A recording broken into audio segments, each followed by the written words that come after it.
Hello all, and today I'll be going over the life of James M. Johnson, one of the most controversial figures in Arkansas politics during the Reconstruction era. Now, unfortunately, we don't really know the exact date Johnson was even born. This will kind of be a trend that'll continue on as many of the stuff about Johnson is kind of lost to history. But he was either born in 1829, 1833, or 32. Now, most sources seem to say 32, so that's about where we'll say he was born at. And then he was born in Tennessee, and a few years later, his father would move him to Arkansas, Northwest Arkansas to be specific. And he would grow up enrolling in Arkansas College and the Ozark Institute. And at these places, he would most likely befriend Isaac Murphy, who's going to become important later on in the story. And yeah, he becomes educated there. And then he later is going to go to St. Louis in 1858 to study at the medical college there. Now, I don't know whether he graduated or not, but he did enroll in a course there before eventually returning to Arkansas and opening up his own medical practice in the region. Now, prior to the Civil War, we don't really know where his politics were, but at the very least, he was anti-slavery, as he had freed a slave mother and her child in the 1850s leading up to the war, and those two would later go on to be with his family throughout the war when they relocated to Illinois. And many of Johnson's other family members would go on to serve in the Union Army, so they held strong Unionist beliefs as soon as the war began. So he was a firm Unionist in that regard when the Civil War began. Now, as I mentioned previously, Johnson did open a medical establishment when he returned to Arkansas following his time at the St. Louis Medical College, and he would continue his practice until April of 1862, when the Civil War was definitely brought to Arkansas, as it had at the previous month. There was the Battle of Pea Ridge, and that would Union Army invaded northwest Arkansas and defeated the Confederates at Pea Ridge. And following this, there was kind of an exodus of many Arkansas Unionists as they fled to the Army, and Johnson, Isaac Murphy, who I mentioned earlier was his friend, and his brother Frank, they decided that it was in their best interest to leave the state as they were facing harassment from Confederate sympathizers. And they eventually moved, I believe it was April 17th. In the early mornings, all three of them left to join General Curtis's Army of the Southwest. And later on, he would make plans for his family to relocate to Illinois. Upon his arrival to General Curtis, he enlisted in the Army as a mail agent and would serve under Curtis as they marched down to Helena, and would also serve under General Schofield later on. Now, something I found rather interesting was that he was elected by members of the 1st Arkansas Infantry Battalion, which was a recently raised Union regiment, as Curtis marched to Helena, and they elected to have Johnson be their lieutenant colonel. Now, ultimately, this never happened because Curtis intervened and chose his own guy, but it is interesting to note that Johnson was elected, showing how he was fairly popular with Unionists at this time. And he would continue to stay in Helena until eventually, in the fall of 1862, returned to the Northwest as the Army marched southward into Northwest Arkansas, which would culminate in the Battle of Prairie Grove. And it was at this point that, or following this, he was given the authority to raise a loyal Arkansas regiment, which would become the 1st Arkansas Infantry. And he was elected colonel as this regiment and would oversee recruiting along with Lieutenant Colonel Cyril of Illinois. And together they would raise altogether about 800 men to the service in the regiment and would be stationed at Fayetteville. Now, his regiment was mustered into service in March of 1863, and less than a month later, they would have their first battle. Now, Johnson was not at this engagement. He was at St. Louis for a military tribunal, and so he missed the fighting, but eventually his regiment would be ordered to return to Missouri, and he would meet them back there, where at a place called Springfield, Missouri, and later they'd be moved to Caseville. Now, here, Johnson became the, commanding officer of the entire post, and he would oversee various raids into northwest Arkansas, deal with flags of truce, and meet with some Confederate captains when they'd ask for numerous things, such as when they asked him to remove all the armed Unionists, which he, of course, refused to do so. Don't know why they even asked him in the first place. But yeah, he took a administrative role as colonel, while Searle mostly did like the actual duties of a colonel for the regiment. During the summer, his regiment was ordered to reinforce General Blunt in Indian Territory, which is now Oklahoma. And so he commanded the regiment in their march south, and they didn't encounter any resistance on the way to Oklahoma, and they reached Fort Gibson safely. But as they marched southward again, Johnson was nearly killed by his own side when he decided to scout out alone on horseback. He came across three men who were very skeptical of him, and they later said they thought they were going to have to shoot him because his military uniform was covered up by a coat, so they couldn't tell who he was. But luckily, they were able to hash things out, and they found out that they were on the same side.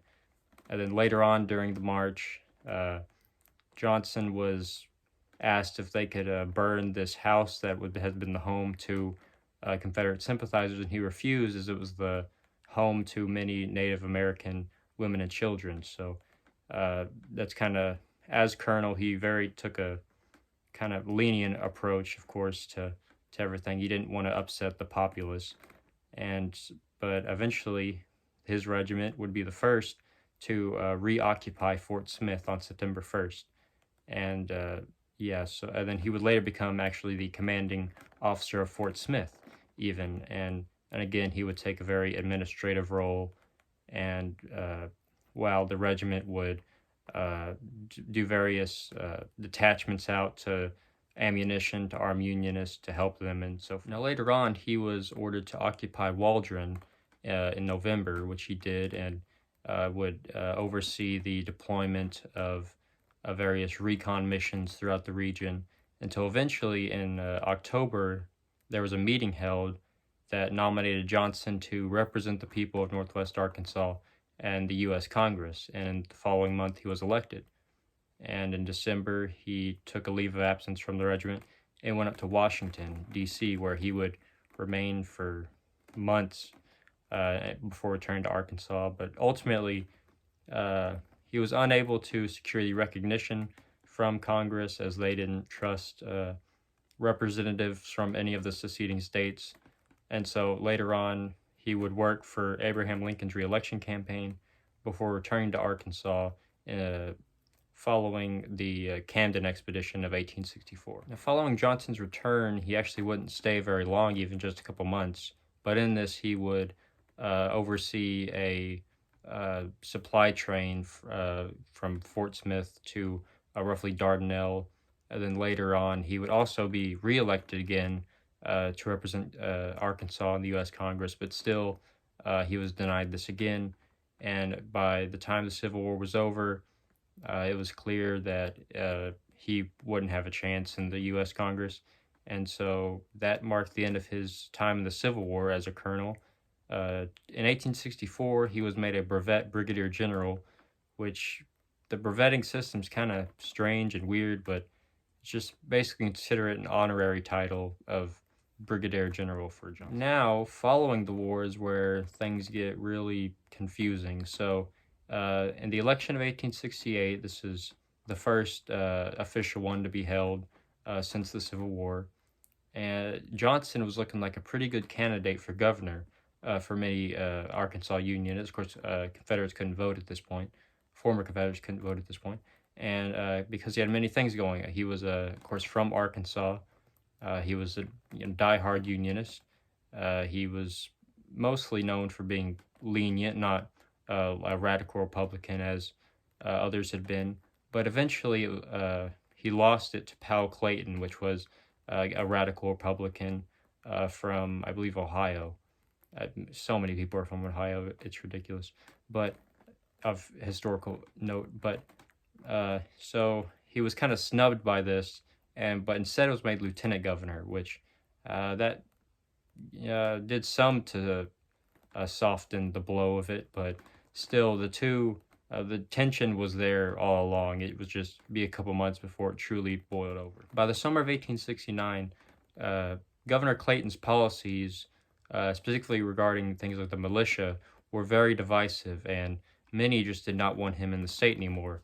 And so when Clayton left Arkansas to deal with some businesses in New York, people became aware of this. Clayton never told Johnson this, of course, but they went and told Johnson, "Hey, he's not at the state capitol. Why don't you go down there and become governor yourself?" And so he said, "Sure." And this was, I believe, he was either in Huntsville or Fayetteville whenever he found this out. So he quickly rushed on horseback to Little Rock, the state capital, and while Clayton he hurriedly rushed back from the east. So they're two racing to Little Rock, but eventually Clayton won. And when Johnson arrived shortly later, he made a speech saying, denouncing Clayton, and this was just beginning of those stages of what would be known as the Brooks-Baxter War later on. At this point, Johnson formed his own faction of the Arkansas Republican Party. They were known as the Liberals, which would later become various other names at the time.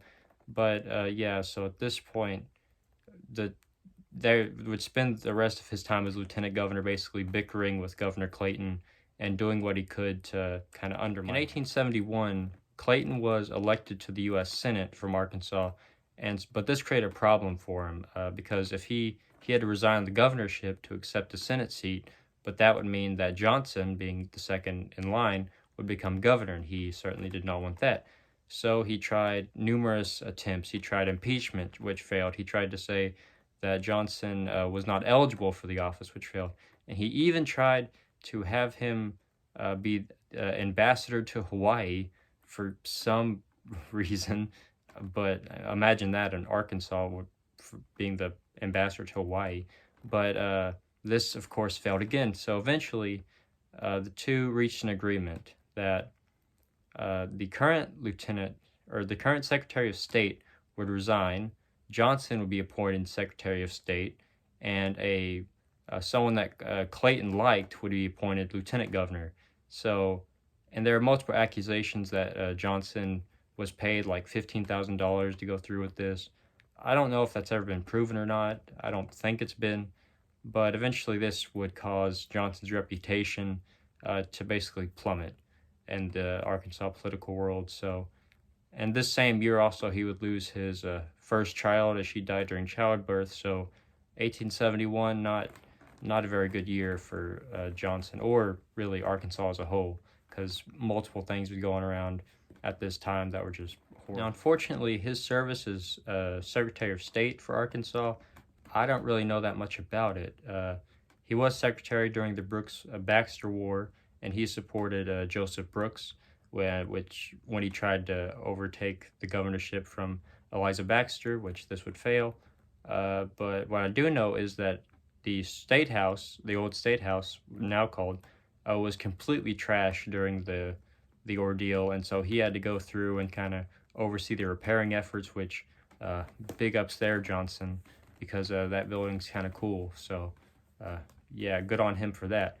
But eventually, by 1874, he did not run again for Arkansas Secretary of State, as a new constitution was formed, and so he would return back to his home in Madison County, and would eventually move to West. Not to sound like too much of a broken record, but so the information about his later life isn't really widely known either, except the fact that in 1884 his wife passed away, and a decade later he would remarry and would just continue. He would participate in the various union reunions that would happen in Northwest Arkansas.